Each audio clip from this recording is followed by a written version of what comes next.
Painted painless learning. શેરની ફેરબદલીમાં જોતા હતા શેર બે ટાઈપના હોય, એક મૂર્ત પ્રકારના શેર હોય ને બીજા કેવા હોય, અમૂર્ત પ્રકારના શેર. મૂર્ત પ્રકારના શેર એટલે કેવા શેર? ફિઝિકલ શેર, બરાબર. અને અમૂર્ત પ્રકારના બે ટાઈપના આપણે શેર જોયા હતા કે નહોતા જોયા? મૂર્ત પ્રકારના અને અમૂર્ત પ્રકારના. મારે અહીંયા મારો લેક્ચર શરૂ થયો ને 7:30 થઈ ગઈ છે.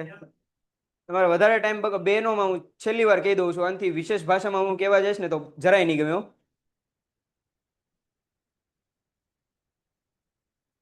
એમ મારો ટાઈમ બગડે છે ને તમારોય બગડે છે. મારે 12મું પાસ નથી કરવાનું.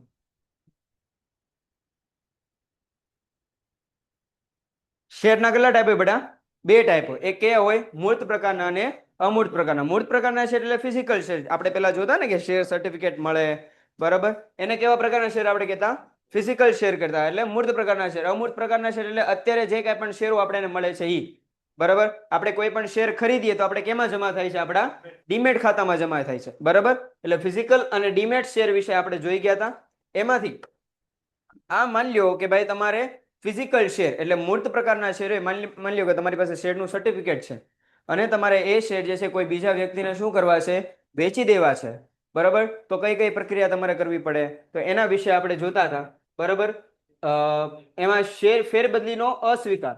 ફેરબદલીનો અસ્વીકાર એટલે કઈ રીતે?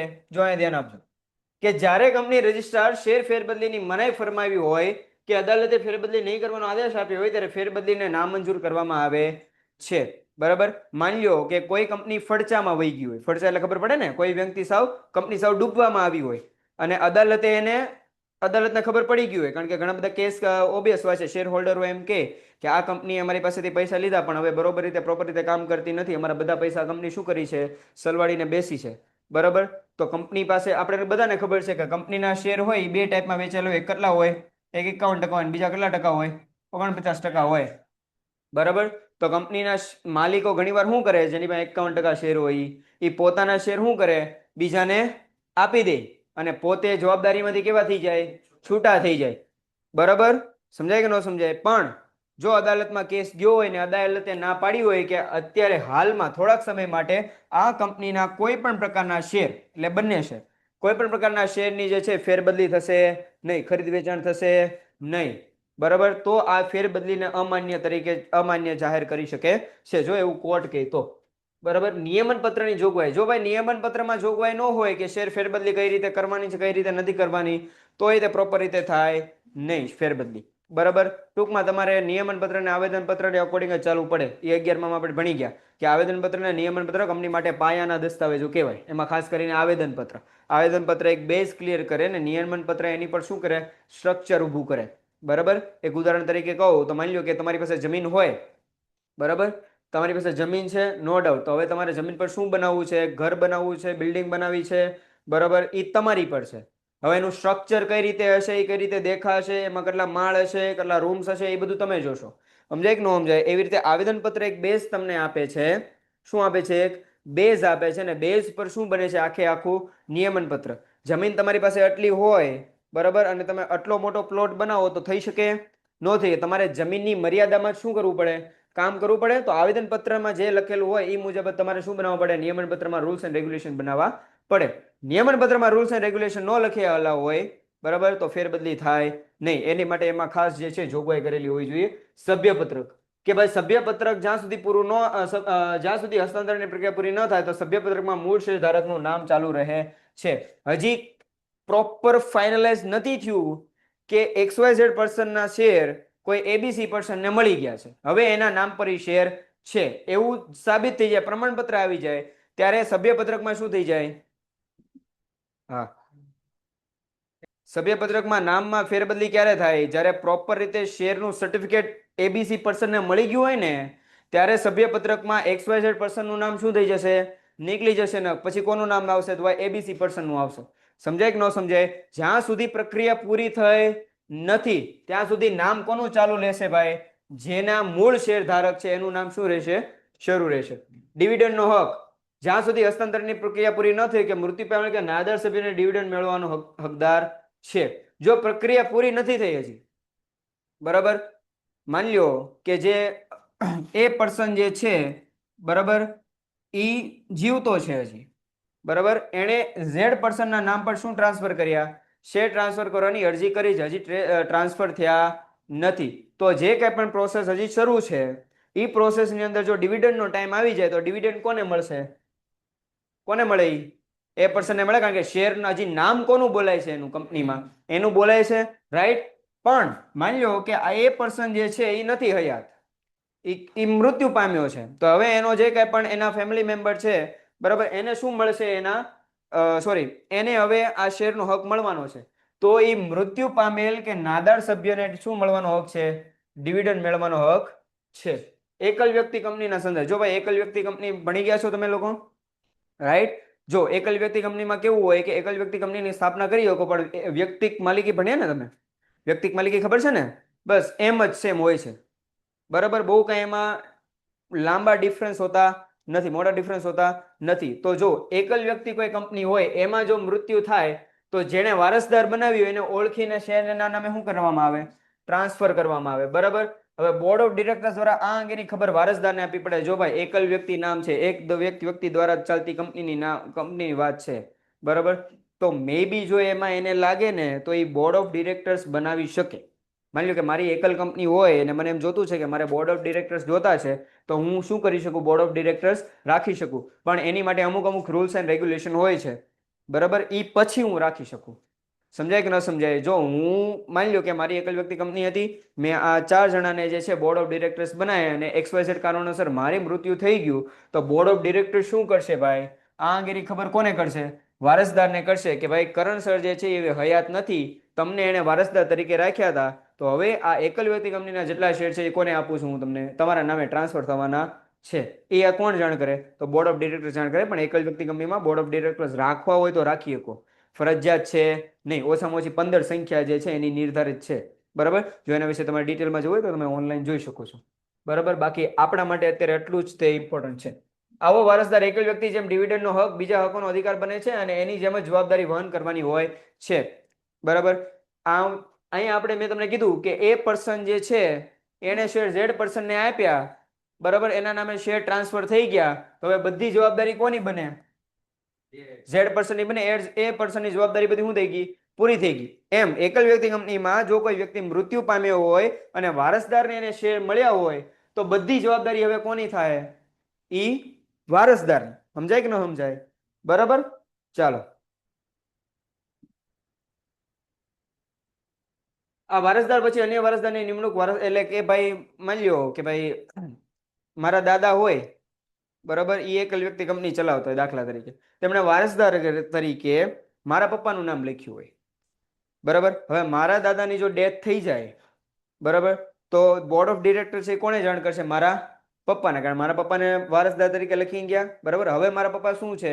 બધા કરતા ધરતા છે, રાઈટ. તો હવે મારા પપ્પાએ તે શું ડિસાઈડ કરશે કે મારો એક શું હશે? એક વારસદાર હશે, બરાબર. તો એ એક વારસદાર જે બન્યો એ બીજા વારસદારને શું કરી શકે છે? નિમી શકે છે. સમજાય કે ન સમજાય? એટલે પ્રોસેસ ચાલતી રહી. ચાલો, પછી શું છે? શેર ફેરબદલ વિધિ. અગત્યનું બાબત, બહુ અગત્યની, બરાબર. બોર્ડમાં ઘણી બધી વાર આ બે બાબત બેમાંથી એક પૂછાય છે. અહીંયા ધ્યાન આપજો. શેર કેટલા પ્રકારના? બે ટાઈપના, એક મૂર્ત અને અમૂર્ત, બરાબર. પણ અત્યારે કયા પ્રકારના શેર ચાલે છે? અમૂર્ત પ્રકારના, એટલે ડીમેટ શેર ચાલે છે ને અત્યારે. બધા કોઈ પણ કંપનીના શેર તો તમારે સર્ટિફિકેટ આવે છે? કાંઈ નથી આવતું. હવે શું આવે છે? બધું ડીમેટ જ થઈ ગયું છે. હવે માની લો કે મારી પાસે શેર સર્ટિફિકેટ છે, મારી પાસે શું છે? શેર સર્ટિફિકેટ છે. મારે એ વેચવા છે, તો હું સર્ટિફિકેટ અત્યારે વેચી શકું નહીં. મારી પાસે અત્યારે જે સર્ટિફિકેટ છે ને એ હું વેચી શકું નહીં. મારે ફરજિયાતપણે ડીમેટ ખાતું ખોલાવવું પડે. એ જે ફિઝિકલ ફોર્મમાં જે શેર હોય એને મારે ફરજિયાત રીતે કમ્પલસરી ડીમેટ શેરમાં ટ્રાન્સફર કરવા પડે. એ ઇઝીલી થાય. એ શું થાય? ઇઝીલી થઈ શકે. જો ડીમેટ અકાઉન્ટ તમારે ખોલાવવું પડે, કોઈ પણ એપ્લિકેશનમાં એમ ખુલી જાય, બરાબર. એની પ્રોસેસ આખી જે છે એ તમે ઓનલાઈન જોઈ શકો છો. ને હમણાં કંઈક ગવર્મેન્ટે એક એવી ડેટે આપી છે, આઈ થિંક 2026 સુધીમાં, 2026 સુધીમાં જેટલા ફિઝિકલ શેર જે છે એનું ફરજિયાતપણે ડીમેટ શેર કરાવવા પડશે બધાએ. સમજાય કે ન સમજાય? એટલે મારા પપ્પા પાસે જે કંઈ પણ ઓલા ફિઝિકલ શેર છે ને મેં વાત કરી હતી, એને મારા ફરજિયાતપણે હેમાં ટ્રાન્સફર કરવા પડશે મારે 2026 પહેલા? ડીમેટ શેરમાં ટ્રાન્સફર કરવા પડશે, ફિઝિકલમાં કરવા પડશે નહીં. અને જો હું ફિઝિકલ વેચવા જાઉં તો એ ફિઝિકલ વેચણી કોઈ દિવસે માન્ય થશે નહીં. ક્યારે માન્ય થશે? જ્યારે શેર કેવા હશે? ડીમેટ શેર હશે. સમજાય કે ન સમજાય? બરાબર, એવું આપણે કીધું છે કે હા બેટા.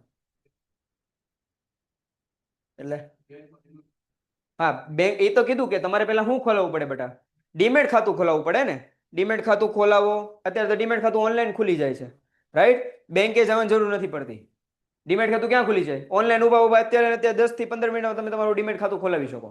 પાન કાર્ડ ને આધાર કાર્ડ જોઈએ ખાલી, બ્લસ, બીજું કાંઈ નથી જોતું. ને પાન કાર્ડ તમારે જોતું હોય તો એ લગભગ 24 કલાકની અંદર તો તમારો પાન કાર્ડ જનરેટ થઈને આવી જાય. પછી તમે એની પ્રિન્ટ કઢાવી હોય તો એ પછી તમારી પર છે. આ ખ્યાલ હતી તમને? પાન કાર્ડ હોય ને, તમારે પાન કાર્ડ, માની લો કે તમારે પાન કાર્ડની અર્જન્ટ જરૂર પડી, તો તમારે જે છે એ પાન કાર્ડ જેની ઓફિશિયલ જે છે વેબસાઇટ, હું નામ ભૂલી ગયો છું વેબસાઇટનું, બરાબર, પણ તમે સર્ચ કરો ને પાન કાર્ડની ઓફિશિયલ વેબસાઇટ, એમાં તમારે જવાનું. તમારે બધી ડિટેલ્સ તમારે શું કરવાની? ફિલઅપ કરવાની, બરાબર. 24 કલાકની અંદર એ તમને તમારું પાન કાર્ડ ઓનલાઈન જનરેટ કરીને આપશે. શું કરીને આપે? ઓનલાઈન જનરેટ કરીને આપે. એમાં તમારો પાન નંબર જે મેઇન છે એ શું છે? તમારો પાન કાર્ડ નંબર જ છે ને. પાન કાર્ડ નંબર એકવાર આવી ગયો એટલે બધું પૂરું. હવે તમારે એને ડિજિટલ સ્વરૂપમાં એની પીડીએફ ડાઉનલોડ કરીને રાખો તો પીડીએફ ડાઉનલોડ કરીને રાખો, પ્રિન્ટ કરી દો તો પ્રિન્ટ કરાવી લો. પ્રિન્ટ એટલે મીન્સ કે ઓલું જે કાર્ડ ટાઈપ આવે છે એ રીતે. સમજાય કે ન સમજાય? બરાબર, એ તમે અરજી કરી શકો. એકવાર આવી ગયું આવી રીતે ઓનલાઈન, તો તમે અરજી કરી શકો કે ભાઈ મારી રીતે આવી રીતે ઓનલાઈન આવી ગયું છે, મારે હવે શું જોતું? ફિઝિકલ ફોર્મમાં જોતું છે, કાર્ડ સ્વરૂપે.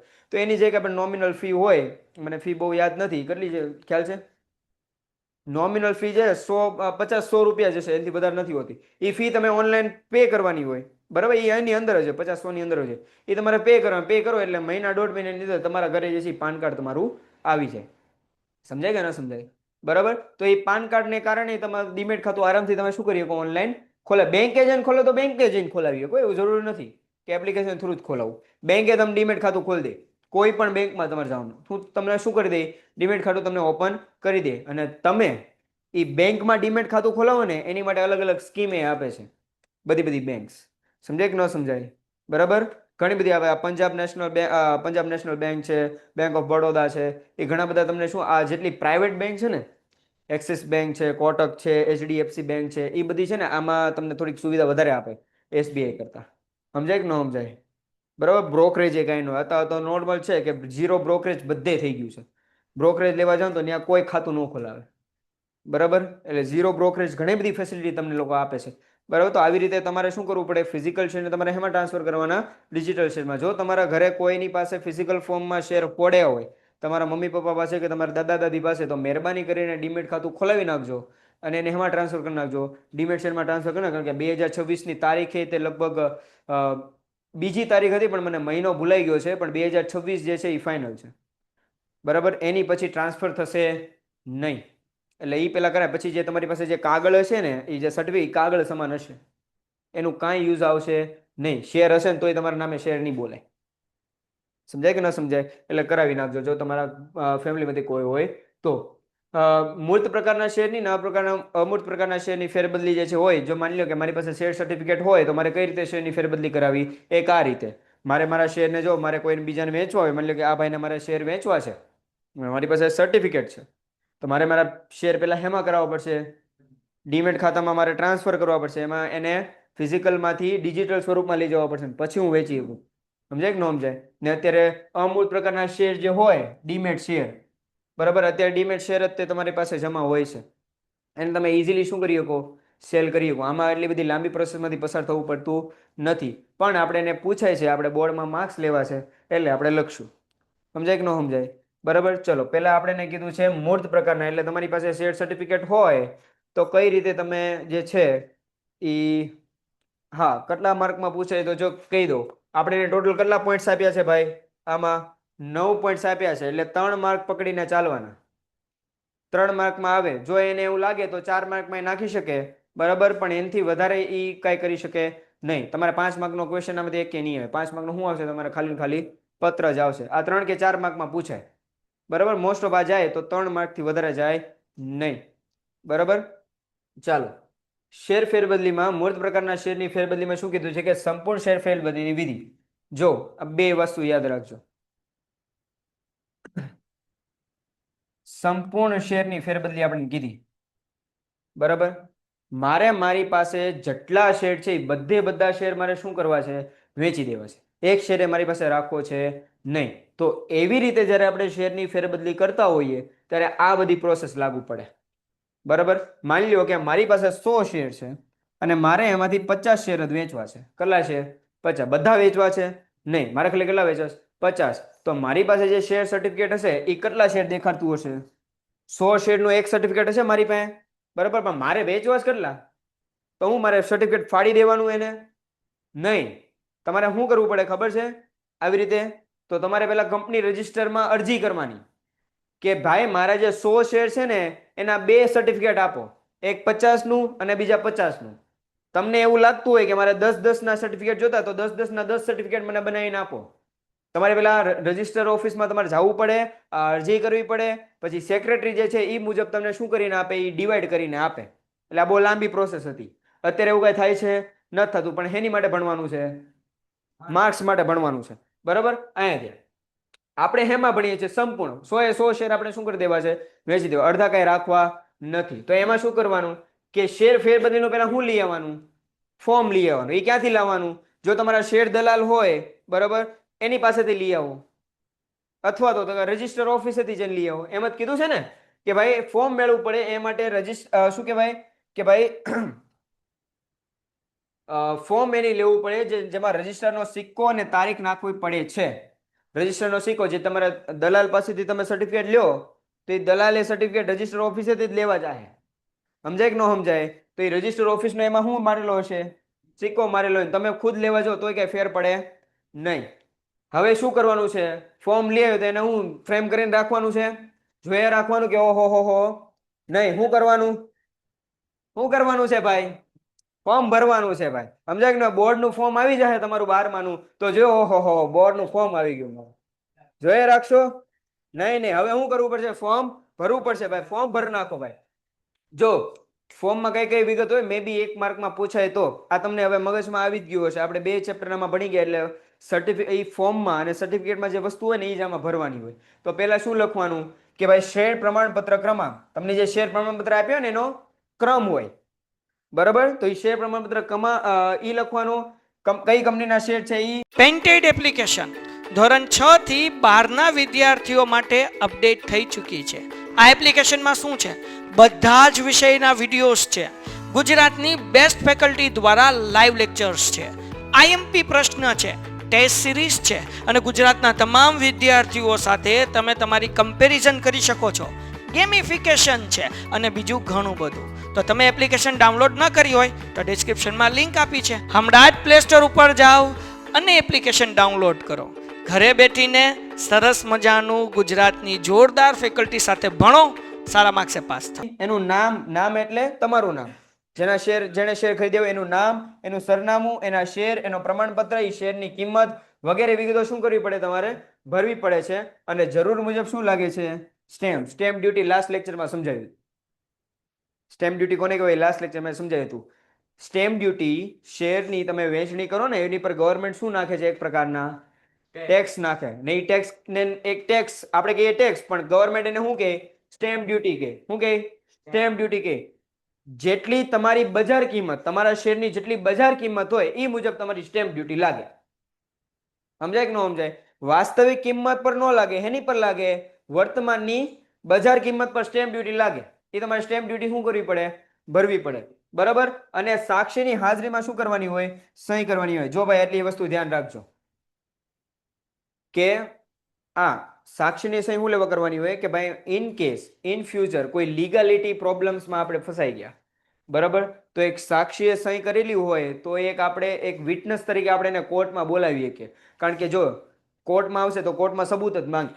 સબૂત માંગે તો કે ભાઈ ઓકે આ સર્ટિફિકેટ તમે સાઇન કર્યું એનો સબૂત હું કે આ તમે જ સહી કરી છે કે આ તમે જ બધું લખ્યું છે. તો જેને આ સાક્ષીની સહી કરી એને બોલાવવો પડે કે ભાઈ આ સાક્ષી તરીકેની અહીંયા જો સહી રહી, બરાબર. સાક્ષી તરીકે જો હું પોતાને માની લ્યો કે મને કોઈ બોલાવ્યો હોય તો મારું નામ લખેલું હોય કે કરણ ચૌહાણ, ઉપર મારી શું હોય? સિગ્નેચર હોય. તો ઓફિશિયલી અદાલત મારું બયાન શું કરી શકે? રજીસ્ટર કરી શકે છે, બરાબર. અને સાક્ષી પોતાની વિગતો, હવે સાક્ષી એટલે હું પોતે વિટનેસ, વિટનેસનું એ બધું શું લખવાનું, એનું નામ, એનું સરનામું, એ શું બિઝનેસ કરે છે, એ બધું શું લખવું પડે, કેવું પડે. જો બિઝનેસ નથી કરતા તો બ્લેન્ક મૂકી શકો છો. ચાલો, પછી આપણે શું કીધું ભાઈ કે શેર ફેરબદલી ફોર્મ અને શેર પ્રમાણપત્ર મોકલવા. ફોર્મ સરસ રીતે ભરાઈ ગયું, જેટલી ડિટેલ જોતી હતી બધી આપી દીધી આપણે, બરાબર. આપણું નામ, સરનામું, કઈ કંપનીના શેર છે ઈ, કેટલા શેર છે ઈ, શેર પ્રમાણપત્ર નો એનો ક્રમાંક, બરાબર, એ બધું આપણે લખ્યું. સાક્ષીનું નામ, એનું સરનામું, એનો બિઝનેસ, એ બધું આપણે લખી નાખ્યું. ફોર્મ સરસ રીતે તૈયાર થઈ ગયું. હવે ફોર્મની સાથે સાથે આપણે શું મોકલવાનું છે, પ્રમાણપત્ર આપી દેવાનું. જ્યારે ફોર્મ જમા કરાવવા જાઓ ને ત્યારે શેર પ્રમાણપત્ર તમારે શું કરી દેવાનું, જમા કરાવી દેવાનું. જો શેર દલાલ સાથે કરતા હો તો એને આપી દેવા પડે એ ફોર્મ સાથે પ્રમાણપત્ર, અને રજિસ્ટર ઓફિસે જતા હો તો એવી રીતે તમે આપી શકો છો, બરાબર. જો શેર પ્રમાણપત્ર કંપનીએ ન આપેલ હોય તો શેર મંજૂરી પત્ર મોકલવું જોઈએ. ઘણી બધી વાર એવું થાય કે પ્રમાણપત્ર કંઈક ફાટી ગયા છે કે હયાત છે નહીં, તો પ્રમાણપત્રની સાથે સાથે કંપની તમને શું મોકલશે, એક પ્રકારનું મંજૂરી પત્ર મોકલે ને, કે ઓકે તમારા શેર જે છે એટલા મંજૂર થયા છે, એ મંજૂરી પત્ર મોકલે ને, તો એ મંજૂરી પત્ર તમે આપી શકો. જો પ્રમાણપત્ર હયાત ન હોય તો, જો બે હોય તો બે આપી દો, બરાબર. ચાલો, પછી શું કીધું છે આપણે કે ભાઈ ફોર્મ મળ્યાની પહોંચ મેળવવી. કે કંપનીને જ્યારે શેર ફેરબદલી ફોર્મ અને શેર પ્રમાણપત્ર મળે છે ત્યારે પહોંચ કંપનીના સેક્રેટરી શેર ખરીદનારને મોકલે છે. આ પહોંચ કંપનીને મોકલાવેલ શેર પ્રમાણપત્ર અંગેની દસ્તાવેજી પહોંચ છે.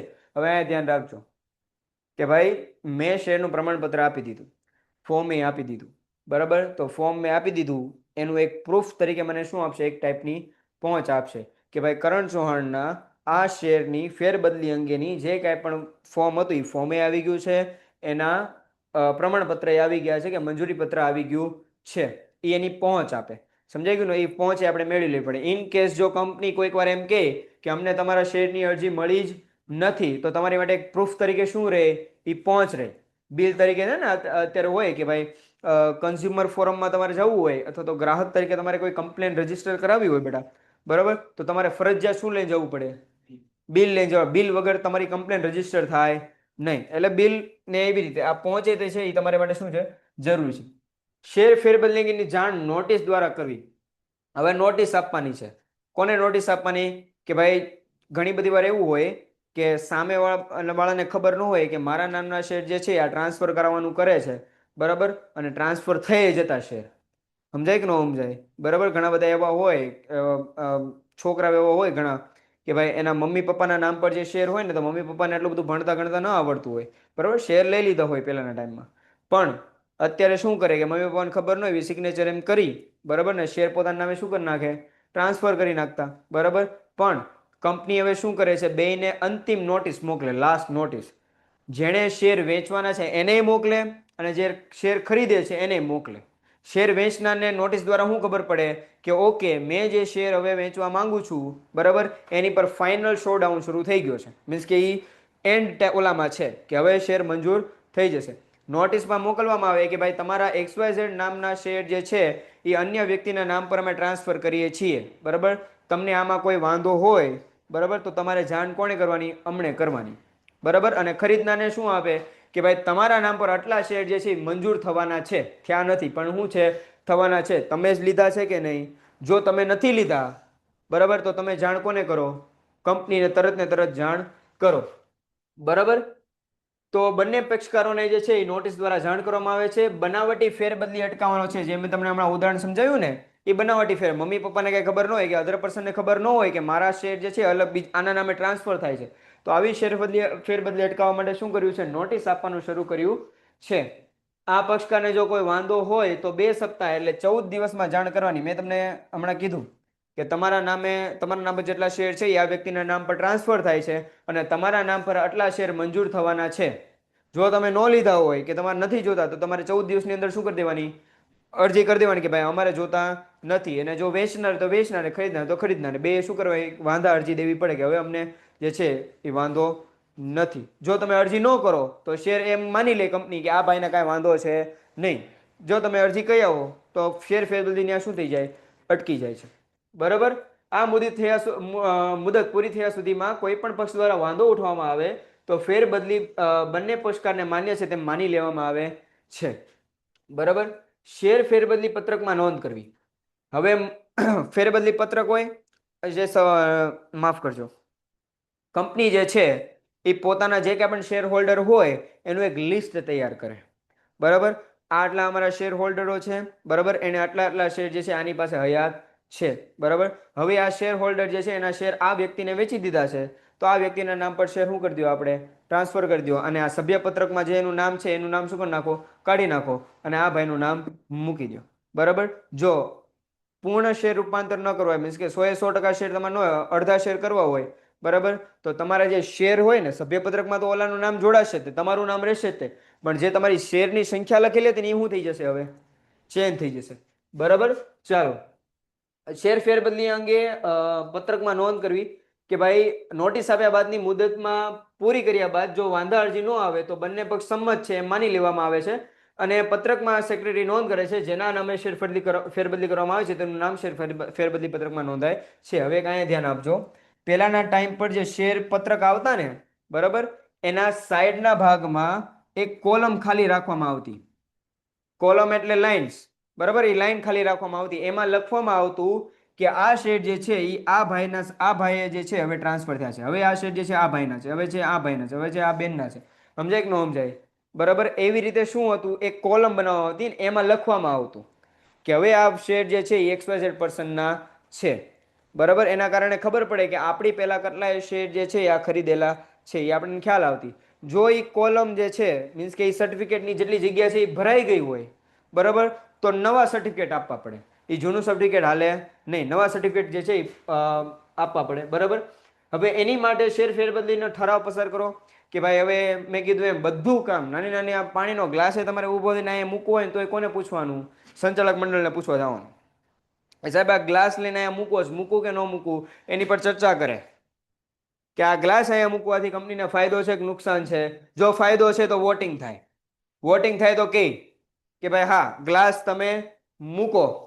જો વોટિંગ થઈ જાય પછી સેક્રેટરી એમ કે પછી એના સહી સિક્કા કરે કે જો ભાઈ તમે કીધું છો કે ગ્લાસ હલાવવાનો છે, તો ગ્લાસ અમે અહીંથી અહીં મૂક્યો, તમે સહી સિક્કા કરી નાખ્યા, હવે હું ગ્લાસ અહીંયાથી લઈને અહીંયા મૂકું છું, થેન્ક યુ. એટલે કંપનીમાં આવું બધું ઝીણું ઝીણું બહુ સંચાલક મંડળને પૂછવું પડે. બરાબર. હવે આ માની લો કે મારે એક જ શેર છે, મારી પાસે એક જ શેર છે, મારે એક જ શેર વેચવો છે. બરાબર. તો એની માટેની પ્રોસેસ આ થાય, પહેલાના ટાઈમની કહું છું. મારે એક જ શેર, તો આ બધી પ્રોસેસ, એક જ શેર વેચવા માટે બધી પ્રોસેસ કરવી પડે, અને એક શેરની વેચણી માટે આખી સંચાલક મંડળની સભા બોલાવવામાં આવે કે ભાઈ કરણ ચૌહાણે એક શેર વેચવાની અરજી કરી છે, બોલો કરવા કે નહીં મંજૂર. એમાં બેઠે બધા અને પછી ચર્ચા કરે ભાઈ કરણભાઈના શેર વેચવા જોઈએ, આ કે નહીં ને ન વેચવા જોઈએ. એક શેરમાં શું છે, એમને ના પાડી દઉં ને એક શેર ન વેચવા જોઈએ, કંપનીના તો ઘણા ટાઈમથી છે, એવી લાખ લપ કરે. એની પછી શું કરે, વોટિંગ કરે. વોટિંગ કર્યા પછી જો મારા ઈશ્વરની મારી પર કૃપા કે એ લોકો એમ કહે કે નહીં ભાઈ કરણ સરને શેર જે છે ટ્રાન્સફર કરી દો, તો સુખી સુખી શું કહી દે કે જાઓ તમારા શેર શું કર્યા, અમે મંજૂર કર્યા. જીવી લો છે જીવાતું હોય એક શેરમાં. સમજાય કે ન સમજાય? બરાબર. એટલે જો એક આ ખાસ ધ્યાન રાખજો, એક માર્કમાં MCQ મને એમ પૂછાઈ જાય છે કે શેર ફેરબદલી અંગેનો જે ઠરાવ હોય, શેર ફેરબદલી અંગેનો જે ઠરાવ હોય એ કોણ મંજૂર કરે? સંચાલક મંડળ. સંચાલક નો કર્યો, અહીંયા ધ્યાન રાખજો, તમને MCQ માં આવી રીતે પૂછશે, સંચાલક અને સંચાલક મંડળ લખેલું હોય, કોઈ એક સંચાલક આ બાબતે ડિસિઝન લઈ શકે નહીં, સંચાલક મંડળે જ તે આ બાબતે શું લેવું પડે, ડિસિઝન લેવું પડે. એટલે MCQ માં જો તમારે આવે તો શું લખવાનું, સંચાલક મંડળ, નહીં કે કોઈ એક સંચાલક. બરાબર. તેની ઉપર ચર્ચા વિચારણા કરીને શેર ફેરબદલી માન્ય છે કે નહીં કરવામાં આવે છે, અને અમાન્ય કરવામાં આવે છે. જો માન્ય કરવામાં આવતી હોય તો મંજૂર કરવામાં આવે છે, મંજૂર કરેલો ઠરાવ સંચાલક મંડળની સભામાં એ જે છે એ પસાર થાય છે કે ઓકે ભાઈ શેર પાસ. હાલ હવે સભ્ય પત્રકમાં પાછી નોંધ કરવા જવાની કે આ ભાઈ સભ્ય છે મારો. બરાબર. હવે નવો આવ્યો એક જણો એક શેર લઈને આવ્યો, એકનું નામ લખો સભ્યપત્રકમાં નોંધ, કારણ કે ડોક્યુમેન્ટ તો સાચવવા કે ન સાચવવા બેટા, ડોક્યુમેન્ટ સાચવવા. તો સભ્યપત્રકમાં નોંધ કરવા માટે કોણ બેઠશે ભાઈ? એક જ વ્યક્તિ બેઠે જેનું નામ લખ્યું હોય તો. ઠરાવ સાથે વેચનારનું નામ લખી અહીંયા આવવું જોઈએ. અહીંયા કોણ કરે આ બધું કામ? સેક્રેટરી કરે. સેક્રેટરી પેલા બનવું એને એક તમારે કે ને કે જીવનમાં તમારે એમ હોય ને કે જીવનમાં હવે કાંઈ લેવા જેવું નથી તો શું બની જવાનું? બરાબર, તમને એમ થતું હોય કે યાર મને કોઈ કામ જ નથી, હું બેઠો બેઠો બોર થાવ, કાંઈ મને આમ શું કહેવાય યાર, આમ હા મને મજા જ નથી આવતી, તો શું બની જવાનું? તમને 1 મિનિટે જો કંપની ઊભો રાખે તો દોડાય દોડાય જ કરશે, ભાઈ આની મંજૂરી લઈએ, ભાઈ આ ગ્લાસ લેવાનો, મીટિંગ બોલાવવાની છે, મીટિંગ બોલાય, બધાને નોટિસ આપો, બધા સભા હોય ને, માફ કરજો, બધા સંચાલક હોય ને એને નોટિસ કે બેન ભાઈ આ આવી જાજો, આ તારીખે આ છે, પ્લસ એ હોલ બુક કરવા જવાનો, એમાં બધાની માટે પાણી, આ તે ચા કોફી બધી સુવિધા એ બધું સેક્રેટરીએ કરવાનું પેલા. એટલે સેક્રેટરી પેલા બનવું એ બહુ અઘરું કામ હતું. બરાબર, ચાલો અત્યારે કઈ આટલું બધું છે નહીં, અત્યારે બધું ડિજિટલાઇઝ થઈ ગયું છે. જો શેરની ફેરબદલીમાં હમણાં આપણે આગળ આવશે કે શેર ફેરબદલીમાં સેક્રેટરીની ફરજો કઈ કઈ, બરાબર, તો એ એટલી બધી ફરજો એ પેલા કરવું પડતું, પણ અત્યારે બધું ડિજિટલાઇઝ થઈ ગયું છે. બરાબર, તમે શેર વેચો છો એટલે ઓનલાઈન તમારું નામ શું થઈ જાય, નીકળી જાય, ને જે કાંઈ પણ પર્સનને તમે શેર વેચાય એના નામ શું થઈ જાય, એડ થઈ જાય. જો તમે અડધા શેર વેચ્યા હોય તો તમારા શેર શું થઈ જાય, માઇનસ થઈ જાય એટલા, બરાબર ને, બીજા વ્યક્તિના નામ પર એ શેર ઉમેરાય એનું નામ લખાઈ જાય છે. સમજાય કે ન સમજાય?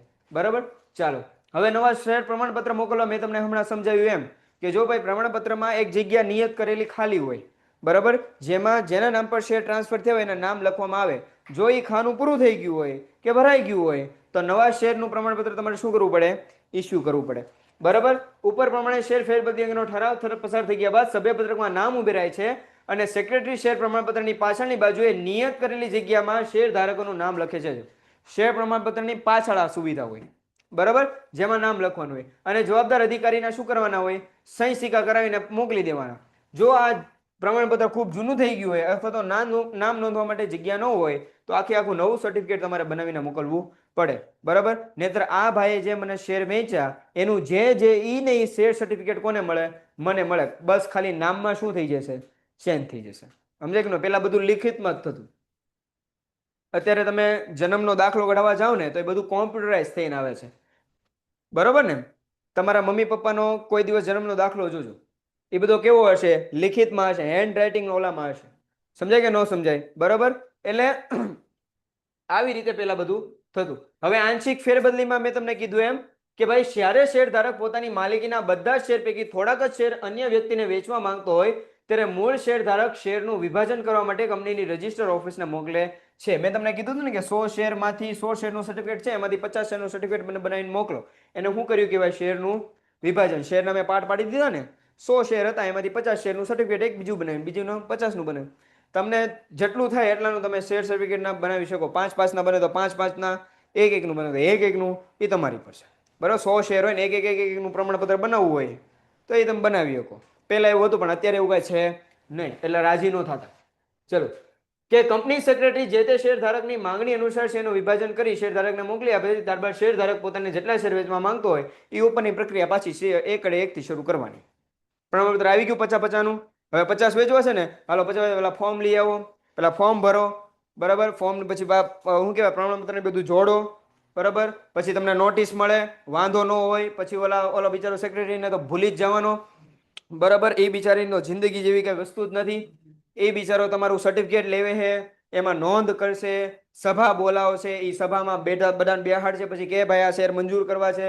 એમાં અમુક મારી જેવા હોય કલાક 1.5 કલાક ખાલી બિસ્કિટ જ ચાવ્યા રાખે, બરાબર, કાંઈ ડિસિઝન પર આવે નહીં, મને આમાં કાંઈ ઠીક નથી લાગતું એમ કહ્યા રાખે, પછી બિસ્કિટ ખાલી ના થાય, ના બરોબર છે, ઘર જવાનો ટાઈમ આવ્યો ને, હવે બિસ્કિટ કેવા ખાલી થઈ ગયા, એટલે નહીં બરોબર છે, ટ્રાન્સફર કરી દેવા છે. એ બધી માથાકૂટી બિચારા જોવાની, એ બિસ્કિટ એ ખાઈ ગયો ઈવડો એ માણા મારી જેવો, તો એ બધું જોવાનું. એ બિસ્કિટનું પાછું ક્યાંથી લાવવા, કેમ લાવવા, પાણી મૂકવું ન મૂકવું, સોડા મૂકવી, ચા મૂકવી, એ બધી માથાકૂટી કરતો એ બિચારો પછી તમારા શેર લે, એને મંજૂર કરાવે કે ભાઈ ખાવા પર ધ્યાન ન દો, અહીંયા મેન કામ આટલું આ બેઠા છીએ, બરાબર, બટુક ભોજન નથી રાખ્યું આપણે, બટુક ભોજન રાખ્યું છે કાંઈ નહીં, આ સર્ટિફિકેટ પર આ કરવા કે ન કરવા એ કર્યું. બિચારા પછી ધ્યાન આપે 2-3 મિનિટ તમારી જેમ કે ભાઈ સર ભણાવે છે તો ધ્યાન દઈ દઈએ, ધ્યાન આપે કે ઓકે હા ભાઈ કરો, જમી લીધું, ઓકે કરો, જે કરવું એ કરો, ઓકે, ટ્રાન્સફર થઈ ગયા. ઓલો બિચારો હવે સભ્યપત્રકમાં નોંધ કરશે, પાછું એમાં લખશે કે ઓકે ભાઈ આ પર્સનના નામે હવે શેર ટ્રાન્સફર થયા. પાછું મેઇન માથાકૂટ તો ત્યાં થાય કે ભાઈ પેલું ખાનું ભરાઈ ગયું તો ભાઈ પાછી માથાકૂટ, પાછું નવા શેર સર્ટિફિકેટ પાછા પ્રિન્ટ આઉટ કરાવો, એમાં બધું પાછી કોલમ બનાવો, એમાં પાછું બધું લખો, અને પછી તમને એ હાશકારો અનુભવે કે હાશ ગયા, તા બીજા દિવસે કોઈ બીજો આવે કે ભાઈ મારે શેર ટ્રાન્સફર કરે, બિચારો આત્મહત્યા જ કરી લે, બરાબર, પછી વેચી દેવાનું. ચલો હવે આમાં આટલાને કોઈને કઈ પ્રોબ્લેમ હોય તો કયો, પછી આપણે અમૂર્ત, જો ભાઈ અહીંયા ધ્યાન આપજો, મૂર્ત સ્વરૂપના શેર જે છે ને એ મોસ્ટ ઓફ વાર પૂછે છે બોર્ડ, પણ આ વખતેની સિચ્યુએશન મુજબ, કારણ કે હવે બધું ડિજિટલાઇઝ થઈ ગયું છે, એટલે મને એવું નથી લાગતું કે મૂર્ત પ્રકાર એટલે ફિઝિકલ જે શેર હોય એનું પૂછે. જો બોર્ડને થોડુંક એમ હોય ને કે છોકરાઓ પાસે લખાવવું છે, થોડોક અઘરો પેપર કાઢવો છે, તો એ મૂર્ત પ્રકારના, કારણ કે એની પ્રોસેસ કેવી છે, લાંબી છે, એટલે એ પૂછી શકે. બાકી અત્યાર માટે આઈએમપી પ્રશ્ન તમારી માટે કયો કે અમૂર્ત પ્રકારના શેરની ફેરબદલી. સમજાય કે ન સમજાય? હવે અહીંયા ધ્યાન આપો. અમૂર્ત પ્રકારના શેર એટલે શું કે હવે તમારા ખાતામાં જે ડીમેટ ખાતામાં ઓલરેડી શેર પડેલા છે એને તમારે શું કરવાના છે, વેચવા છે. કોઈ પણ શેર ધારક મૂર્ત સ્વરૂપે શેર રાખી શકે છે, પરંતુ નવી જોગવાઈ અનુસાર શેર ધારક આવા શેરનું વેચાણ કરી શકતો નથી. મેં કીધું એમ સર્ટિફિકેટ હોય પણ સર્ટિફિકેટ દ્વારા હવે હું વેચાણ કરી શકું નહીં. પેલા ઓલી પ્રોસેસ કરતા હતા ને આ ઉપર ભણી ગઈ એ પેલા થતી, પણ એમાં સેક્રેટરીને બિચારા ધ્યાનમાં રાખીને, સેક્રેટરીની આત્મકથા સાંભળીને એ લોકો એમ કીધું કે ભાઈ હવે ફિઝિકલ શેર રાખવાના થતા નથી, બધા શેર હેમાં કરો, ડીમેટમાં ટ્રાન્સફર કરો, બરાબર, નહીતર મૃત્યુ પ્રમાણ વધી ગયો. તેને જો આવા શેરનું વેચાણ કરવાનું હોય તો મૃત પ્રકારના શેરને કેમાં, ડીમેટ શેરમાં ટ્રાન્સફર કરવા પડે.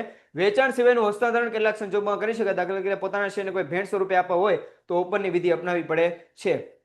જો માની લ્યો કે મારા પપ્પા પાસે જે છે ભાવનગર નાગરિક બેંકના જે શેર હોય, બરાબર, મારા પપ્પાને એવું હોય કે એ શેર કરણના નામે ટ્રાન્સફર કરવા છે, તો ઓબ્વિયસ હોય છે મારા પપ્પાએ એ શેર પહેલા કેમાં ટ્રાન્સફર કરવા પડશે, ડીમેટમાં ટ્રાન્સફર કરવા પડશે ને પછી બધી પ્રોસેસ થાય. પણ મારા પપ્પાને એવું હોય કે કરણને ભેટ સ્વરૂપે આવે છે, ગિફ્ટ સ્વરૂપે કોઈને દેવા છે, બરાબર, તો ઉપરની પ્રોસેસ લાગુ પડશે. ઉપરની જેટલી વાર પ્રોસેસ હોય કે ફોર્મ લેવા જવાનું, એમાં ભરવાનું, એમાં તમે એમ ન લખી, એમાં જે લખવાનું હોય ને કોલમ આવે કે એમાં તમારે લખવું પડે કે ભાઈ આ તમે વેચો છો કે ભેટ સ્વરૂપે આપો છો, તો એમાં ભેટ સ્વરૂપે આપેલું એમાં બોક્સ પર શું કરવું પડે, તમારે ટીક કરવું પડે, એટલે બહુ કાંઈ પ્રોબ્લેમ આવે નહીં. પણ જો વેચો છો તો ફિઝિકલ ફોર્મમાં તમે વેચી શકો નહીં. સમજાય કે ન સમજાય? ભેટ સ્વરૂપે આપે એટલે મારા પપ્પાનું નામ શું થઈ જાય, નીકળી જાય, ને મારું નામ શું થઈ જાય, શરૂ થઈ જાય, બરાબર, પણ વેચ્યા નથી, એક ગિફ્ટ સ્વરૂપે આપ્યા છે, તો એમાં ઉપરની પ્રોસેસ કરવાની થાય. પણ વેચવા હોય તો જે છે એ ડીમેટમાં તમારે ટ્રાન્સફર કરવા પડે. ડીમેટ શેર એટલે ભૌતિક પ્રકારના શેરને ઇલેક્ટ્રોનિક સ્વરૂપમાં નિશ્ચિત પ્રક્રિયા અંતર્ગત રૂપાંતરિત કરવામાં આવે છે, જેમાં રોકાણકારને ડિપોઝિટરી પાર્ટિસિપન્ટ પાસે ડીમેટ ખાતું ખોલાવવું પડે છે. જો ભાઈ ધ્યાન આપજો, ધી મોસ્ટ એમપી, એક માર્કના ક્વેશ્ચનમાં ફૂલ ફોર્મ પૂછાય છે પૂછાય જ છે, બરાબર. કેનું કેનું પૂછાય તો એનએસડીએલ નું, ને બીજું શું પૂછાય, સીડીએસ નું. એનએસડીએલ નું બહુ પૂછાય. જો એક બીજી એક બાબત કહી દઉં, તમે લોકો જ્યારે ફૂલ ફોર્મ લખતા હો ને, ઇન કેસ જો તમને બધા સ્પેલિંગ પાક્કા આવડે છે ને તો ઇંગ્લિશમાં લખવાના. એનએસડીએલ નું તમારે ફૂલ ફોર્મ લખવું છે તો જો તમને બધા સ્પેલિંગ બધા ફાવતા હોય તો જ લખવાનું, નહીં તો ગુજરાતીમાં તમે કેમ અહીંયા લખેલું છે એમ જ લખવાનું. હું બધાને સલાહ એ આપું કે કેમાં લખવાના, ગુજરાતીમાં જ લખવાના, બરાબર. I know you know English, but I also know English. You are Gujarati, I am Gujarati. બોલવાનું હું, લખવાનું હું. So write in. ચલો એનએસડીએલ, એનએસડીએલ નું ફૂલ ફોર્મ શું? જો ભાઈ એક આ બાબત સમજો. એનએસડીએલ છે ને આ બધાના ફૂલ ફોર્મ તમે વાંચો ને તો એક આ શબ્દ તમને જોવા મળશે. શું જોવા મળે તમને? ડિપોઝિટરી શબ્દ જોવા મળશે. પણ ડિપોઝિટરી એટલે શું? જો અહીંયા ધ્યાન રાખજો. બધું કામ અમે હમણાં તમને કીધું ને કે સેક્રેટરી એટલું બધું કામ કરવું પડતું, શેરના આટલી બધી બાબતોને જાણવણી કરવી પડતી. એ બાબતોને ધ્યાનમાં લઈને એક બે સંસ્થાનું નિર્માણ કરવામાં આવ્યું, બરાબર. એક શું છે એનએસડીએલ અને બીજું શું છે સીડીએસએલ. હવે એનએસડીએલ અને સીડીએસએલ નું કામ શું કે જે કે આપણા શેરની ફેરબદલી થાય છે ને એની પર નજર રાખવાનું કામ. સમજાય કે ન સમજાય? એનું શું રાખે, એ નજર રાખે ને શું રાખે, ડેટા બધો તૈયાર કરે, બરાબર. માની લ્યો કે મારા ડીમેટ શેર, જો કહું છું મારા ડીમેટ શેર મારે આ પર્સનના નામે કરવા હોય, બરાબર, તો ઈ શેરની મંજૂરી તો કંપની દેશે એની નાની, પણ ટ્રાન્સફર કરવાનું કામ કોણ કરશે? આ બે સંસ્થા કરશે, એનએસડીએસ અને સીડીએસએલ કરશે, બરાબર. એટલે એનએસડીએલ અને સીડીએસએલ પાસે શું હોય? બધી સત્તા હોય, બરાબર. સમજાણું કે ન? કંપનીએ શું કરવી પડે? ખાલી મંજૂર કરવા પડે કે ઓકે આ શેરને હવે અમે મંજૂરી આપી છે, આ શેર શું કરી શકે, ટ્રાન્સફર થઈ શકે છે. બાકી ટ્રાન્સફર કરવાનું કામ કોણે કરે છે? અત્યારે હાલમાં શું કરે છે? એનએસડીએલ અને સીડીએસએલ. હવે ડિપોઝિટરી પાર્ટિસિપન્ટ કોને કહેવાય? તો શેર દલાલ હોય, બધી બેંક્સ હોય, એને શેર ડિપોઝિટરી પાર્ટિસિપન્ટ એટલે ખબર પડે ને, બરાબર. સમજાય કે ન? પાર્ટિસિપન્ટ. તો ડિપોઝિટરી કોણ છે? તો એનએસડીએલ અને સીડીએસએલ. તો પાર્ટિસિપેટ એટલે કોણ? કે એનએસડીએલ ને સીડીએસએલ વતી કામ કરનાર. બધું કામ ઈ કરે? ન કરે. તો એનએસડીએલ શું કરે ને સીડીએસએલ શું કરે? એક ડિપોઝિટરી પાર્ટિસિપેન્ટ રાખી દે કે ભાઈ માની લો કે શેર દલાલ હોય કે અલગ અલગ બેંક્સ હોય, એ શું કહેવાય? Depository participant. શેર દલાલ જે છે એ એનએસડીએલ વતી શું કરે? કામ કરે, શેર અરજી મેળવે, કોને શેર લેવા ખરીદવા એ બધું કરે. બેંકે શું કરે? બેંક ડીમેટ ખાતું ખોલાવે છે ને, તો ડીમેટ ખાતું ખોલાવે તો એની નોંધણી ક્યાં થશે? એનએસડીએલ માં એમાં થાય કે તમારું નામ તો નોંધવું પડે ને ભાઈ એમાં. તો એ બધું કેના કારણે થાય? યા એનએસડીએલ ને એના ડિપોઝિટરી પાર્ટિસિપેટ કરે. ડિપોઝિટરી પાર્ટિસિપેટ એટલે બેંક આવી શકે, દલાલો આવી શકે, ઘણી બધી નાણાકીય સંસ્થાઓ આવી શકે એમાં. બરાબર, પણ આપણે બેંક અને શું યાદ રાખવાનું? દલાલો યાદ રાખવાનું. બરાબર. એનએસડીએલ ડીમેટ ખાતું ખોલાવવું પડે છે. ભારતમાં ડિપોઝિટરી તરીકે national security depository limited NSDL કામ કરે છે અને સેન્ટ્રલ ડિપોઝિટરી સર્વિસ લિમિટેડ એટલે સીડીએસ, આ બે સંસ્થાઓ કામ કરે છે. નામની સંસ્થા જામીનગીરી સાચવના એજન્ટ તરીકે કામ. તમારી પાસે જામીનગીરી, તમારા શેર તમારી શું કહેવાય? શેર તમારા શું કહેવાય? તો તમારા શેરને ડીમેટ સ્વરૂપમાં સાચવવાનું આ કામ આ બે લોકો કરે છે, આ બે સંસ્થાઓ કરે છે. બરાબર. જો તમારી પાસે જો આમાંથી ઘણા જો શેર ખરીદ્યા હોય અને આમાં ફેમિલીમાંથી ઘણા લોકો પાસે શેર હશે, તો એમના શેરની, એમના ડીમેટ શેરની જાળવણી કરવાનું કામ કોણ કરે છે? એનએસડીએલ ઓર તો સીડીએસએલ. સમજાય કે ન સમજાય? સંસ્થાની એજન્ટ તરીકે કાર્ય કરે છે. આવી સંસ્થા વતી સરકાર અને ખાનગી ક્ષેત્રની બેંક, શેર દલાલ તેમજ અન્ય નાણાકીય સંસ્થા શું ખોલી આપે છે? ડીમેટ ખાતું ખોલી આપે છે. એનએસડીએલ ની સાઈડ હોય ને ત્યાં તમે જઈને ડીમેટ ખાતું ખોલી શકો. એનએસડીએલ ની ઓફિશિયલ સાઈડ હોય ને, ત્યાં જઈને તમારે તમારું ડીમેટ ખાતું ખોલાવવું હોય તો ખોલાવી શકો. અહીંયા જઈને ખોલાવવું છે તો ખોલાવો, અથવા તેના ડિપોઝિટરી પાર્ટિસિપેટ જે છે, દલાલો છે કે ભાઈ બેંક છે, ન્યાય જઈને તમે શું ખોલી શકો છો? ડીમેટ ખાતું ખોલાવી શકો છો. બરાબર. આવી સંસ્થા પાસે ખાતું ખોલાવ્યા બાદ સંસ્થા ખાતેદારને ઇન્સ્ટ્રક્શન અને ઇન્ટિમેશન સ્લિપ આપે છે. ઇન્સ્ટ્રક્શન સ્લિપ આપે એનએસડીએલ ને ઇન્ટિમેશન સ્લિપ આપે સીડીએસએલ. એક ટાઈપની સ્લિપ તમે આપે, મીન્સ કે હવે તમને અધિકાર છે કે તમે કોઈ પણ શેરની શું કરી શકો છો? ખરીદ વેચાણ કરી શકો છો. સમજાય કે ન સમજાય? ડીમેટ ખાતું ખુલી ગયું પછી શેર ખરીદ્યો કે ન ખરીદ્યો? ખરીદ્યો કોને? રાઈટ. તો એવી જ રીતે આમ જ છે કે ઇન્સ્ટ્રક્શન સ્લિપ એટલે એક ટાઈપની પુરાવો એમ કે yes finally you are able to purchase or buying any type of share or mutual fund or et cetera. સમજાય કે ન સમજાય? બરાબર. ઇન્સ્ટ્રક્શન સ્લિપ કોણ આપે? એનએસડીએલ આપે. અને ઇન્ટિમેશન સ્લિપ કોણ આપે? સીડીએસએલ આપે. બે હોય કેવી? સરખી જ તે, નામ કેવા? અલગ અલગ. જેનો ઉપયોગ ખાતા ધારક શેર ખરીદ જે તે કંપનીની પોતાની શેર ધારક કોણ છે કમ્પ્યુટર પર એનએસડીએલ દ્વારા ફાળવેલ વેબસાઇટ ઉપર આ ફેરવાઈ ગયું કે નહીં? આ સાંભળો, તમને લો આ જો ઇન્સ્ટ્રક્શન સ્લિપ ને ઇન્ટિમેશન સ્લિપ તમને કીધી ને, એ તમને આપેલી છે. જો ઇન્સ્ટ્રક્શન સ્લિપ ને ઇન્ટિમેશન સ્લિપ આ તમને આપેલી છે. એના દ્વારા તમે શું કરી શકો છો કે ભાઈ આમાં ડિટેલ ફિલ કરીને તમે પોતાના શેર જે છે એ ખરીદ વેચાણ કરી શકો છો. હવે જો અહીંયા ધ્યાન આપો, જો કંપની પાસે હાલના સમયમાં એવો કોઈ પણ પ્રકારનો હક નથી. કંપની પોતે નામ ચેન્જ કરી શકે નહીં. માની લો કે તમે બધા શેર ધારકો છો. બરાબર. મારી એક કંપની છે ને તમે બધા એના શું છો? શેર ધારકો છો. બરાબર. મને એવું હોય કે લાવને ભાઈ આ ભાઈનું નામ હટાવીને મારા કોઈ સગાવાલા જે છે એનું નામ હું એડ કરી દઉં. પહેલા એવું થઈ શકતું હતું, કારણ કે બધું કોણે જોવાનું હતું? એ બધું કંપનીએ જોવાનું. પણ હવે એવું છે નહીં. તમે ખાલી શું કરી શકો? શેરની ખરીદ અને વેચાણની મંજૂરી આપી શકો. બાકી જે કાંઈ પણ નામ ઉમેરવાનું છે કે જે કાંઈ પણ નામ એક્સટ્રેક્ટ કરવાનું છે, કાઢવાનું છે, એ બધું કામ કોણ કરશે? એનએસડીએસ અને સીડીએસએલ. અને જો તમારે જોવું હોય, હું નામ કાઢી શકું કે નામ ઉમેરી શકું નહીં, પણ મારે જોવું છે કે મારી કંપનીમાં કેટલા શેર હોલ્ડરો છે, તો એ એનએસડીએલ અને સીડીએસએલ મને લોગિન આઈડી અને પાસવર્ડ આપે, એનાથી હું શું કરી શકું? એ જોઈ શકું કે મારી કંપનીમાં કેટલા શેર હોલ્ડરો છે ને કેટલા શેર હોલ્ડરો નથી. ચેન્જ કરી શકું નહીં. એ કરવાનું કામ કોનું? આ બે સંસ્થાનું. નહીતર એવું થઈ શકે કે કંપની પોતાના ફાયદા માટે કે પોતાના સગાવાલાના ફાયદા માટે મૂળ શેર ધારક હોય ને એને ખ્યાલ ન હોય ને એમ નામ ચેન્જ કરી નાખે. સમજાય કે ન સમજાય? બરાબર. એટલે હવે આવી પોઝિશન થતી નથી, કારણ કે હવે કંપની જોવાનું થતું નથી. કોણ જોશે? એનએસડીએલ અને સીડીએસએલ. બરાબર. આ ઇન્સ્ટ્રક્શન સ્લિપના આધારે એજન્ટ, બેંક કે સંસ્થા શેરનું શું કરે છે? ખરીદ વેચાણ કરે છે. એક ટાઈપની સ્લિપ થઈ ને, બરાબર. એના કારણે તમે શું કરી શકો? હવે આ ખરીદી શકો અને કોઈ પણ શેરનું વેચાણ કરી શકો. બરાબર. ખરીદી વેચાણની પ્રક્રિયા ઓનલાઈન કમ્પ્યુટર પર થાય છે, અત્યારે ફોન પર થાય છે. બરાબર. જે વ્યક્તિ શેરની ખરીદી આ રીતે કરે છે તે શેર તેના ઉપર તે શેર અને તેના ઉપર જરૂરી દલાલી સાથે ભાવ ચૂકવવાનો હોય છે. એ તો ઓબ્વિયસ વાત છે. બ્રોકરેજ તો તમારે શું કરવો પડે?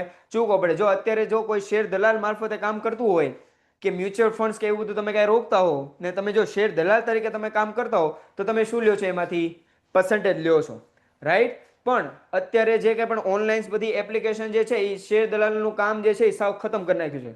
અત્યારે શેર દલાલ તમને બહુ ઓછા જોવા મળે. આમ તો એ કીધું કે નહીવત થઈ ગયા છે, એમ કેવું તો ખોટું નથી. કારણ કે એની જગ્યા કોણે લઈ લીધી? ડીમેટ ઓલા ઓનલાઈન બધા જે છે ને ગ્રો એપ્લિકેશન, આ તે ઘણી બધી સંસ્થાએ લઈ લીધી, બેંકે લઈ લીધી. મેં યોનો એસબીઆઈ નું એકવાર એક્ઝામ્પલ આપ્યું હતું ક્લાસમાં. યોનો એસબીઆઈ ની મેં આખી એપ્લિકેશન તમને દેખાડી હતી. તો યોનો એસબીઆઈ ની એપ્લિકેશન તમે ડાઉનલોડ કરો તો તમે એમાંથી એસઆઈપી, મ્યુચ્યુઅલ ફંડ, શેર બધું ખરીદી કરી શકો. બ્રોકરેજ કાંઈ ન લે. મેં તમને કીધું ને કે આવી બધી બેંક છે ને તમને બેનિફિટ આપશે કે જો તમે અમારી બેંકમાંથી ડીમેટ ખાતું ખોલાવો છો તમે તમારો 0 બ્રોકરેજ ચાર્જ લેશો. સમજાય કે ન સમજાય? બાકી જે ચાર્જ લેતો હોય એ તો લે જ છે. બરાબર. કે ખાતા ધારકના તે જ સંસ્થામાં રહેલ બેંક એકાઉન્ટમાંથી જરૂરી નાણાં કેવા થઈ જાય છે? ઉધાર થઈ જાય છે. અને ડીમેટ ખાતામાં જરૂરી શેર શું થઈ જાય છે? જમા થઈ જાય. અહીંયાથી તમારા પૈસા જે બ્લોક થઈ ગયા હતા, લોક ઇન પીરિયડ સિસ્ટમ, ખ્યાલ છે? Chapter number 8. બરાબર. એ લોક ઇન પીરિયડ સિસ્ટમમાં જેટલા તમારા નાણાં હતા એ શું થઈ જાય? હવે ઉધાર થઈ જાય. અને તમારા ડીમેટ ખાતામાં જેટલા શેર હતા એ શું થઈ જાય? જમા થઈ જાય. આનું ઊંધું, જ્યારે શેર વેચતા હો ત્યારે તમારા ખાતામાંથી ડીમેટ ખાતામાંથી શેર કેવા થઈ જશે? ઉધાર. અને તમારા ખાતામાં તમારું બચત ખાતું હશે ને, જે ડીમેટ ખાતા હારે કેવું હોય? લિંક હોય. એ બચત ખાતામાં પૈસા શું થઈ જશે? તમારા જમા થઈ જશે. બરાબર. કે ભાઈ જો અકાઉન્ટમાં જોઈ રકમ જમા થઈ જાય છે. આ રીતે શેરનું ખરીદ વેચાણ કરવામાં આવેલ હોય તો વ્યક્તિના ખાતામાં જમા કે ઉધાર થઈ જાય છે. એ તમારા ખાતામાં શેર કે રકમ એ ઉધારે થઈ જશે ને જમા થઈ જશે. તમારે કઈ કરવાની જરૂર રહેતી નથી. બરાબર. ચાલો, અગત્યની બાબત એ છે કે જ્યારે આ રીતે શેરનું ખરીદ વેચાણ થાય છે ત્યારે એની ઉપર નિયંત્રણ કંપની પાસે હોતું નથી. કંપની નિયંત્રણ કરીએ કે નહીં? માની લો કે તમે લોકો મારા શેર ખરીદેલા છે, બરાબર, તો હું એમ ન કહું કે ભાઈ મારા શેર વેચવાના છે નહીં. આ ભાઈ એમ કે મારે સંપૂર્ણ શેર જે છે વેચી દેવા, તો હું એમ ન કહું કે ભાઈ સંપૂર્ણ તમે ન વેચી શકો ભાઈ, તમે અડધા શેર વેચો. એવું કંપની કઈ કહી શકે નહીં. કંપનીનું આમાં કોઈ પણ પ્રકારનું કંટ્રોલિંગ નથી. એટલે જ અત્યારે મુક્ત રીતે આપણે શેરની ફેરબદલી કરી કે તમને થાય કે એક શેર વેચો એક વેચો, બધા વેચો બધા વેચો, અડધા વેચો અડધા વેચો, એ તમારી પર છે. કંપની તમને કઈ કહી શકે નહીં. બરાબર. કંપનીનું કોઈ પણ પ્રકારનું નિયંત્રણ હોતું નથી. કંપનીએ કોઈ પણ પ્રકારની કાર્યવાહી કરવાની હોતી નથી. પરંતુ એનએસડીએલ અને સીડીએસએલ ના પ્રતિનિધિ તરીકે કાર્ય કરતી સંસ્થા બેંક આ કાર્યવાહી કરે છે. આ બધી કાર્યવાહી કોણ કરે? તમારા ખાતામાંથી પૈસા ઉધારવા, ડીમેટ ખાતામાં પૈસા તમારા ખાતામાંથી પૈસા ઉધારી લેવા અને ડીમેટ ખાતામાં તમારા શેર જમા કરવા, એ કામ કોણ કરે? બરાબર. સમજાય કે ન સમજાય? કંપની કરે નહીં. જે તે કંપની પોતાના કમ્પ્યુટર પર કોણ નવા શેર ધારક બન્યા છે ને કોણ જૂના જતા રહ્યા એ આપેલ વેબ પેજ ઉપર મેં કીધું ને કે એના આઈડી પાસવર્ડ પ્રોવાઈડ કરે એનએસડીએલ અને સીડીએસએલ. એ તમે આઈડી પાસવર્ડ નાખો એટલે તમને ખબર પડી જાય. મારે હું આઈડી પાસવર્ડ નાખું તો મને ખબર પડે કે અત્યારે હાઈએસ્ટ શેર હોલ્ડર મારા કેટલા છે ને કેટલા નવા અને કેટલા જૂના જતા રહ્યા. બરાબર. એમાં લિસ્ટ હોય કે આટલા આ મહિનાની અંદર આટલા નવા શેર હોલ્ડરો તમારા બન્યા અને આટલા દિવસોમાં આટલા શેર હોલ્ડર જે છે તમારે શું થઈ ગયા? જતા રહ્યા. બરાબર. એટલે ગ્રો આઈ થિંક કે ગ્રો એપ્લિકેશનમાં એવું બધું દેખાડે છે. દેખાડે છે કે નથી દેખાડતા? કે આ કંપનીના શેર ધારકો જે છે એટલા છે, હોલ્ડર્સ એટલા, એ દેખાડે છે ને એ પર્સન્ટ. એટલે તમને વધારે ક્લેરિટી આવે કે આ કંપનીના શેર ખરીદવા કે ન ખરીદવા. બરાબર. ઓલા પેની સ્ટોક આવે છે, ખ્યાલ હોય તો? પેની સ્ટોક એટલે ખબર પડે? બરાબર. પેની સ્ટોક એટલે એવા સ્ટોક આપણે જોઈએ ને કે મોસ્ટ ઓફ શેર ખરીદવા જાય તો અમુક એક શેરની પ્રાઇસ જે છે 1000 રૂપિયા હોય, 500 રૂપિયા હોય, 2,000, 3,000 રૂપિયા હોય. પેની સ્ટોક કેવા હોય? એ 5 થી 10 રૂપિયામાં વેચાતા હોય. સમજાય કે ન સમજાય? જો મારી જેવો કોઈ પર્સન હોય જેને મોટું મૂડી રોકાણ, મોટું જોખમ લેવું નથી, બરાબર, તો એવા પેની સ્ટોક શું કરી શકે? પરચેસ કરી શકે. રાઈટ. એટલે આવી રીતે તે ઓનલાઈન શું થઈ શકે? આ રીતે તમે કરી શકો છો. આ અંગ્રેજી સેક્રેટરીની ફરજો. જે ભણી ગયા, જે અત્યાર લગીની માથાકૂટ કરી, એમાં જેટલી વાર સેક્રેટરી આવ્યું એ બધું અહીંયા બધા બિચારાને આપણે જે છે નીચવી નાખવાનું છે. બરાબર. 5 મિનિટ છે, થોડુંક 2 પોઈન્ટ કરાવી લો પછી આપણે નથી કરવું. 2 પોઈન્ટ. ચાલો. શેર ફેરબદલી એ શેર માલિકીની ફેરબદલી છે. એટલા માટે સેક્રેટરી આ અંગેની ફરજો યોગ્ય રીતે બજાવવી જોઈએ જેથી ભવિષ્યમાં મૂર્ત સ્વરૂપના શેર ફેરબદલીમાં કોઈ પણ પ્રકારનો કાનૂની વિવાદ ન થાય અને કંપની ધારા 2013 શેર ફેરબદલીના પેટા નિયમોનું ઉલ્લંઘન ન થાય. હવે અહીંયા ધ્યાન. ચલો અહીંયા ધ્યાન. મારું કામ અહીંયા ભણાવવાનું છે, બરાબર. તમે હું કમેન્ટ કરો ને મને કાંઈ ફરક ન પડે. મારું કામ ભણાવવાનું, હું ભણાવી લ્યો છે. 5 ના મગજમાં ઉતરે ને તો એમ બહુ બાકી ન ઉતરે તેલ લેવાય. અહીંયા ધ્યાન આપો, બરાબર.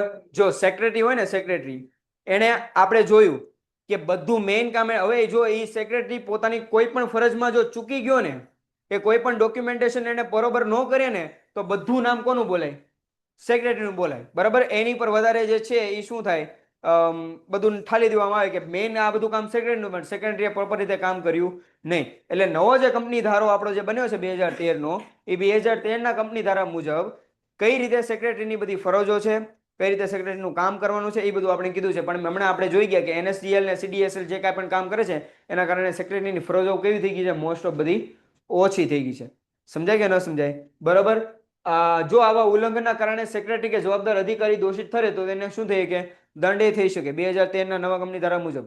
જો કોઈ માસ એને કંઈક ઓલું કર્યું હોય, બહુ મોટા પ્રમાણમાં એને કંઈક ઓલી કરી હોય, છેડછાડ કરી હોય, તો ભાઈ એને જેલ પણ થઈ શકે છે. બરાબર, સમજાઈ ગયું? ચલો. પેન્ટેડ એપ્લિકેશન ધોરણ 6 થી 12ના વિદ્યાર્થીઓ માટે અપડેટ થઈ ચૂકી છે. આ એપ્લિકેશનમાં શું છે? બધા જ વિષયના વિડીયોઝ છે.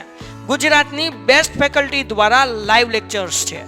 IMP પ્રશ્ન છે, ટેસ્ટ સિરીઝ છે, અને ગુજરાતના તમામ વિદ્યાર્થીઓ સાથે તમે તમારી કમ્પેરિઝન કરી શકો છો. ગેમિફિકેશન છે અને બીજું ઘણું બધું. તો તમે એપ્લિકેશન ડાઉનલોડ ન કરી હોય તો ડિસ્ક્રિપ્શનમાં લિંક આપી છે. હમણાં જ પ્લે સ્ટોર ઉપર જાઓ અને એપ્લિકેશન ડાઉનલોડ કરો. ઘરે બેઠીને સરસ મજાનું ગુજરાતની જોરદાર ફેકલ્ટી સાથે ભણો, સારા માર્ક્સે પાસ થાઓ.